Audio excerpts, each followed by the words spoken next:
we nay-naying it? Is that what we're doing?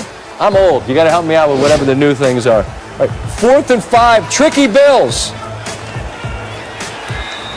They faked the punt. Savon Neal. Oh, you can't make this mistake. Anytime these plays work, it always seems like there's some sort of a flag for illegal formation, but that extends the drive. Let's get crazy again. It's not really crazy when you've got a big, rugged quarterback that's got wheels. Josh Allen picks up the first down there. Drive continues. Zach Moss, rookie out of Utah, finds the end zone, and Buffalo leads. Wouldn't trail. New England did score but missed the extra point. It's yet another 4th down. Allen, Dawson Knox. Guy plays with a ton of energy. You see that Buffalo 3 for 3 on 4th down in the first half. They only had 7 4th down attempts all year. They're rolling the dice. 1st and goal. Lee Smith, he said. Play action. Little pump fake. Who's open? Stephon Diggs. Speaking of, I like turtles. One of the best wideouts in the game. Of course, came over from Minnesota in the offseason, and he has been spectacular. Along with Allen, passing Eric Moles for the single-season receiving yards record. Comfortable lead at the break. They add to it.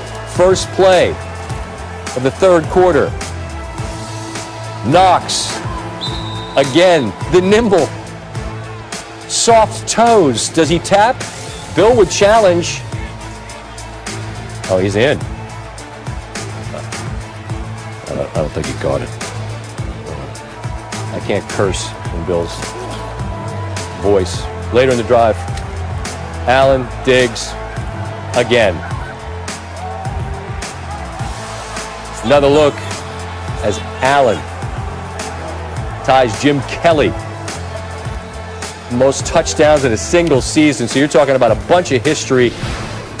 And this was not the performance I expected out of New England. I just figured that they would bow up for one last one. It didn't happen. Allen, again. Again, it's Diggs. Rough night for Bill Belichick, who's been on the other end of so many of these through the years, but these are your AFC East champions, and this is what Allen and Diggs' numbers look like. Allen had 4, Diggs had 3, and the history of Buffalo, it's just so interesting to think back to who they were and how they were perceived. For so many years, they'd make it to the Super Bowl and get run. But Jim Kelly was the architect of an offense that was must-see television, and now Allen up to 34 on the year, which moves him ahead of the Hall of Famer. Kelly had had 33 in 91. You got to go back to the 80s and Joe Ferguson. But Allen now on his own level. Royal Rutledge now. Time for the T-Mobile post-game coverage. It's the guys that you just saw hooking up, Allen and Diggs. Josh, you said that winning the division actually made this team hungrier. How would you describe the hunger to win this game tonight? Well, you heard him. He's hungry. We wanted to come out. We wanted to, go out there and finish and execute a game plan that we worked really hard all week to work on. And Coach Dable called a great plan on offense. We went out there and executed. This guy's getting open, making unbelievable catches. Our defense goes out there and plays so well. Our special teams, it was a 3-phase win tonight. These ones feel really good. Yeah, Stefan, you were kind of shaking your head there when he said unbelievable catches. There was one right here behind you in the 4th quarter that was like a low and away pass. What can you say about the pass that allowed you to make that catch? He likes to always give me the credit, and I think that's a bunch of bull just because if you see him out there, he's out there throwing darts. He's also like scrambling, making things happen. So I'm always thankful for that. And, he's making plays for us. And we got a lot of faith and trust in Josh, and he continues to show up week in and week out. Josh, what do you think this team proved tonight? I won't get into that. We're out here trying to play for each other. Yeah. We understand this is number 12. We got, a really good team coming in next week up to Buffalo. And, again, we got to put our best foot forward and try to go get another win. And that's the only thing on our mind right now. You guys also bonded over playing video games together. And I don't know why that's funny, but maybe it is. Stefan, what can you say about the bond that you've created with Josh, but also with this team? You're bad. He's bad? No, I tell you. right, sorry. They are on camera. Hey, y'all! Hey, mama! Hey, look, it's Josh Allen. Hey, grandma! It is Josh Allen. Hey! What's wrong with them? Oh, wait. Do you think Josh Allen's the MVP, Stephon? 100%. Hell yeah! You thought I was about to say something else? That's especially my MVP. That's why I asked, because I knew you would say he was. All right, so back to the video games. Yeah. You're bad at them? No. I'm actually the great one. But in the beginning, he was playing before me, got a little jump start out on me, so I was like a little shaky. And I used to get downed in war zone, so he used to be right there to pick me up. Always. And pick me up, so that's my guy. Josh, how about the bond that you've created with Stephon? I mean, it's something special. And you see, it helps on plays where I'm scrambling. I just have supreme faith in him, and he understands my ins and outs. And, when I get out of a play, and I hate you, that play wasn't what it was supposed to be. And it was just something that we ad-libbed, and we got that type of communication, that trust in each other. And I firmly believe that's because of the relationship that we've built off the field. You guys going to go get on the sticks right now or what? We'll see. We'll see. All right, congratulations. Thank you, Laura. Appreciate it.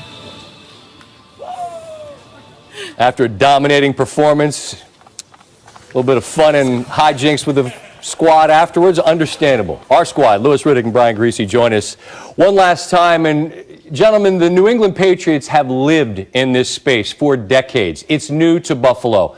But as you chatted with them, Louis, I'll begin with you. Just the sense you had of the level of comfort of who they are and what comes with who they are. What was your sense of that?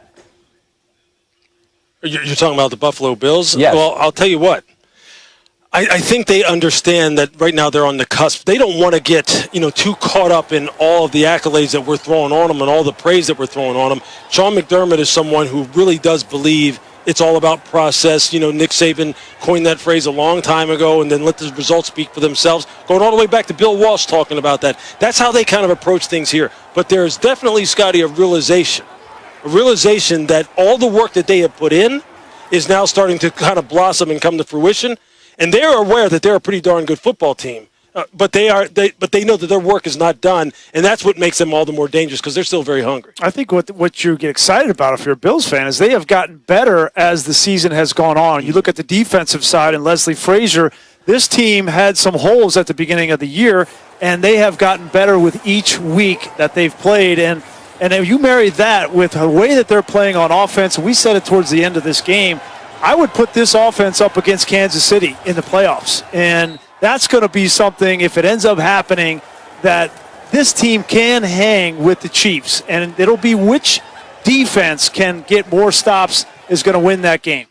All right, and Louis, let's stay right there and piggyback that thought because, look, we're at a point now. We're past Christmas. New Year's is right around the corner. It's time to talk about what these guys are. What are the Bills in the AFC playoff picture as a threat to the throne? Look, I think it's legitimate.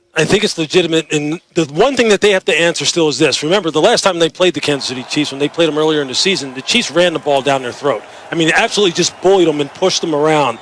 And I think that part of it, the physical part of the game, is something, look, if you know Sean McDermott, that's who he is. That's really what he's not this 5-wide, spread the ball out, throw it all over the place type of guy, although he'll take it because it obviously produces a lot of wins and a lot of points. But it's the rough and tough, capture the line of scrimmage football that he really believes in.